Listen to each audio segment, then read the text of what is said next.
அஸ்ஸலாமு அலைக்கும். இன்றைய பதிவு நாள் 1 ஜூலை 2025.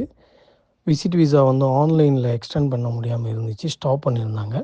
இப்போ ஆன்லைன் வழியாக நீங்கள் எக்ஸ்டென்ஷன் உங்கள் விசிட் விசாவை பண்ண முடியும்.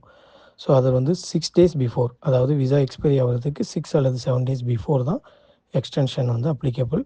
எக்ஸ்டென்ஷன் பண்ணுறதுக்கு 100 ரியால் நீங்கள் பார்டர் நம்பரில் பே பண்ணணும். ப்ளஸ் இன்சூரன்ஸ் வந்து நீங்கள் வந்து 3 மந்த்ஸ்க்கு இன்சூரன்ஸு ஆன்லைனில் பர்ச்சேஸ் பண்ணணும். இது முடித்ததுக்கப்புறம் உங்கள் வெப்சைட்டில் போய்ட்டு ஜஸ்ட் எக்ஸ்டென்ஷன் கிளிக் பண்ணிங்கன்னா எக்ஸ்டென்ஷன் வந்து கிடைக்கும். பட் இந்த எக்ஸ்டென்ஷன் எவ்வளோ நாள் கிடைக்கும்னு தெரியாது. இப்போ வரைக்கும் எக்ஸ்டென்ஷன் வந்து கொடுக்குறாங்க. ஸோ இந்த எக்ஸ்டென்ஷனை நீங்கள் யூஸ் பண்ணிக்கலாம். ஓகே, இது புதிதாக வராங்களா அந்த விசிட் விசாலையும் அந்த எக்ஸ்டென்ஷன் வந்து இருக்கிறதுக்கு வாய்ப்பு இருக்குது. பட் இது எவ்வளோ நாள் கண்டினியூவாக இருக்கும்னு யாருக்கும் தெரியாது. கவர்மெண்ட் எக்ஸ்டென்ஷன் ஸ்டாப் பண்ணாங்கன்னா எல்லாருக்குமே எக்ஸ்டென்ஷன் ஸ்டாப் ஆகும். எக்ஸ்டென்ஷன் கிடைக்கிற வரைக்கும் நீங்கள் யூஸ் பண்ணிக்கலாம். ஓகே, அஸ்ஸலாமு அலைக்கும்.